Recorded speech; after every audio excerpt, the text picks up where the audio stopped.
In this video, we're going to be talking about the glenohumeral joint. When most people think of the shoulder, they think of the glenohumeral joint. So let's talk about bony landmarks to make sure we know where we are. The big bone within the arm here is called the humerus, okay? And this is the head of the humerus. And the glenoid is the socket part. So we've got a ball and socket joint. The socket is called the glenoid, and it is part of the shoulder blade. So all of this is continuous, part of the shoulder blade. And then the ball is the head of the humerus. The glenohumeral joint is a synovial ball and socket joint. And like I said, it is a combination of the humeral head and glenoid fossa. And so we've got cartilage inside of there. We've got a labrum inside of there. Those are harder to see in this anatomy model, but just know that those things are in there. The glenohumeral joint is the most mobile and least stable joint within the body. And it is also the most commonly dislocated joint. So we talked in the last video about dislocation versus separation when it came to shoulder. A dislocation is when the ball is separated from the socket. A shoulder separation is in a totally different joint when the acromion and the clavicle, when the ligaments between there tear and those are no longer articulating. Back to the glenohumeral joint. It does move in all directions. So if you think of being able to raise your arm overhead, behind you, rotate like you're going to throw a ball, reach behind you like you're scratching your back, reach across your body. Your shoulder can move in every single direction, and that is part of why it is very unstable. Like we talked about, it is the most mobile and least stable joint in the body. Your shoulder does have what's called a joint capsule. So this does not show that, but you do have another ligament type structure that goes around the outside of the shoulder before you get to any of your fascia or skin or anything like that. But the capsule is there as kind of a last resort.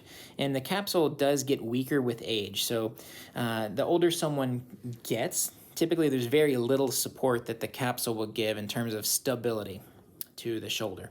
With any joint, we want to balance mobility and stability, and that can be incredibly complicated when it comes to shoulders and shoulder injuries.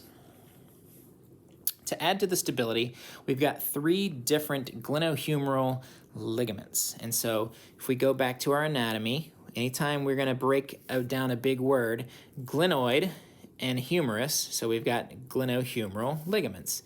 So this structure here is not a specific ligament. This is not a super high quality model, but this does include several of the ligaments that are present within the shoulder here. So the anterior capsule, which is the front, so anterior means front, is supported by 3 of these glenohumeral ligaments, okay? So we've got the inferior, superior, and anterior glenohumeral ligaments. And so again, those provide a ton of stability, especially when reaching overhead or reaching your arm behind you like you're going to throw.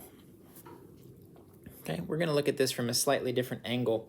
From this angle, you can kind of see that there's space all around the humeral head here, okay? And that space is important because that's where a lot of the rotator cuff muscles. And we're going to go through that really briefly, and it's easiest to see from the back. So if we pivot our model here, we've got 3 different rotator cuff muscles that we're able to visualize from the back side of the joint here, okay? So we have the supraspinatus that comes in from the top, and that runs through this gap here, and it attaches to the tip of the humerus there. We've got the infraspinatus, which lies right underneath the spine of the scapula, and again attaches to the humerus. And then we've got a much smaller muscle down here that's called the teres minor that also is part of the rotator cuff. So we've got 2 that lie posteriorly. So that's the infraspinatus and the teres minor. And then we've got the supraspinatus that lies on top or superiorly. If we spin the model back around, on the front of the joint, we've got the subscapularis. So it lies on this entire surface. It's a very wide but thin muscle that sits along the front edge of the shoulder blade here and will attach to the humerus as well. So think of it like wires that are holding up a tall tower, right? If you've got a cell tower, for example, you're not going to just build a 3-foot by 3-foot tower 200 feet tall. What you would do is you would add some cables or wires, guy wires, to keep that stable. And so that's basically what those rotator cuff muscles do. I'm going to kind of move the model and show you with my hand here.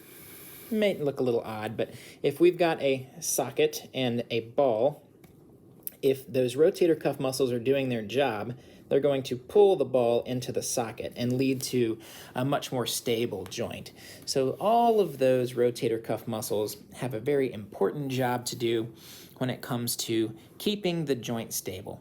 And like we've talked about, with this being the least stable joint in the body, it is incredibly important to increase stability when you can, but not when it comes to losing mobility. We always have to keep a balance there. So that's a little bit about the glenohumeral joint. Hopefully you guys found that helpful. If you did, please leave a like. Subscribe if you would.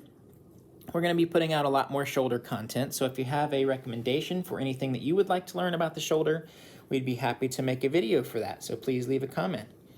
We appreciate you watching and hope to see you next time.